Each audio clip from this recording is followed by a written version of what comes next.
What's up guys, my name is Tester. So ngayong video is mag-react ako about dito sa in-upload ni Tito Mars tungkol dun sa kumakalat na issue about kay Finest China. So samahan niyo ako. Move on na tayo. Tigilan na natin si Finest China kasi nagagalit na sa akin yung manager niya.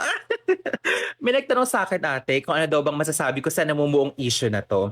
Kasi meron ngayong eksena na binabatikos nga si Finest China kasi vinlog niya dati yung bahay ng lola niya. Tapos, sabi ng mga tao, hindi ako nagsabi nito, bakit merong pambili ng kotse, mamahaling items, mga Fendi, Louis Vuitton, mga branded clothing, pero yung kahit television man lang or yung TV man lang ng lola mo, alam mo naman na sira na, hindi mo kayang palitan? Napanood niyo na ba yung video? Eto. Hello po, dito po tayo. Ayan. Bahay po ng aking lola. Manunod muna po tayo ng TV. Ayan yung sinasabing TV na mga nagko-comment. Oh, may MMK. Ay no, talagang, alam mo yun, kailangan na talaga siyang palitan ate. Manood muna tayo. May kape kaya, Apam?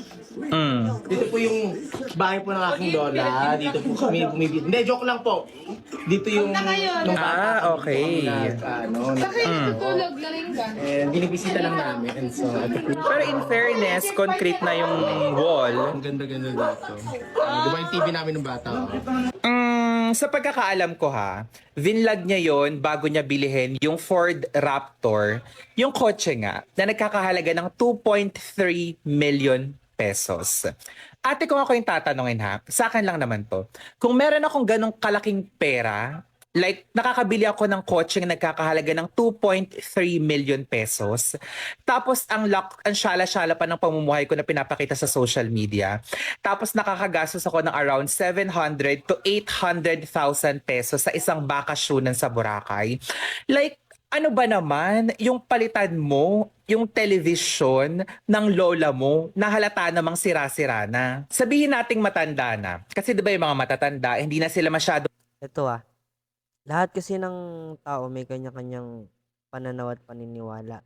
So kung yun yung paniniwala mo, para saan na papakialaman mo yung paniniwala ni Finest China? At saka isa pa, hindi mo naman alam yung totoong I mean yung totoong nangyari. What if nagre-recommend si Finest China na palitan nga yung TV na yon pero ayaw naman tanggapin ng lola niya, di ba? So hindi yan para mag-ano ka kasi hindi mo naman alam yung buong nangyari. mahilig sa mga technology, sa mga cellphone. Gusto nga nila yung mga basic items lang, di ba? Pero ate naman, kung ako mismo yung tatanungin, like, Kung ikaw yon hindi naman ikaw siya. ano ba naman yung palitan mo?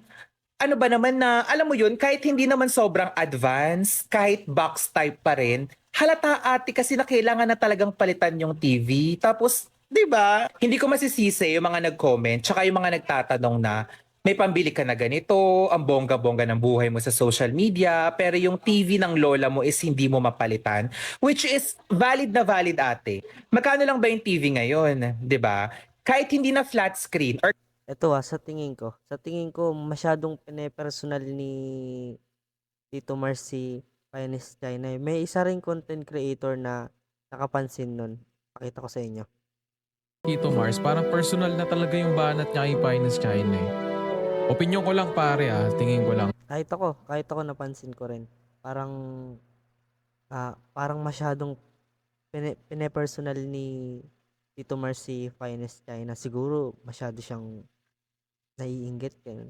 Parang personal na. Kasi, alam mo yun, hindi naman obligado nung isa yung magbigay. Pero nagbigay na nga ng 1,000. May nasabi pa siya. Nagbigay na ng 1,000. Magkano ba dapat yung kailangan ibigay nung isa para hindi mo na siya i-content pare? Kasi parang personal na talaga. Ewan ko lang Ewan ko ano tingin nyo. Pero para sa akin, tingin ko pare parang personal na talaga yung ni Tito Mars kay Finest China. naman sobrang advanced, kahit box type pa rin, halata ate kasi na kailangan na talagang palitan yung TV. Tapos, di ba? Hindi ko masisisi yung mga nag-comment, tsaka yung mga nagtatanong na, may pambili ka na ganito, ang bongga-bongga ng buhay mo sa social media, pero yung TV ng lola mo is hindi mo mapalitan. Which is valid na valid ate. Magkano lang ba yung TV ngayon? Di ba? Kahit hindi na flat screen or kahit hindi na smart TV, yung parang cabled na lang, Siguro mga around 2,000 or 3,000 pesos makakabili ka na nun, di ba? Kasi naniniwala ako ate na yung tao is kapag legit na may pera.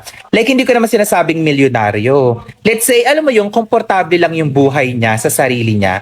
Siguro naman yung mga tao sa paligid mo na nandyan nung bata ka pa, nung mga taong tumulong sa'yo na kung anong meron Yo, sure ka ba na hindi tumulong, I mean, hindi nag-give back si Finest China dun sa mga relatives niya na tumulong sa kanya nung bata pa siya?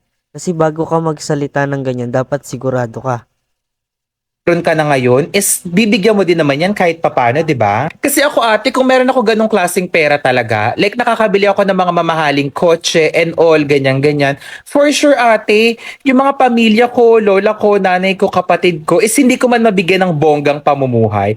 Pero Sa tingin ko naman, ginawa yun ni Finest China, hindi niya lang pinapakita sa online. Sa tingin ko alam mo yun, yung mga bagay na kailangan ng palitan, like sirang electric fan, sirang TV, sirang cellphone, is papalitan na. Ayun, pero ako lang naman yun. Eh, buhay niya naman yan, hindi natin alam kung paano siya mag-isip. pero kinokontent mo siya ngayon, di ba? Buhay niya pero pinapakialaman mo.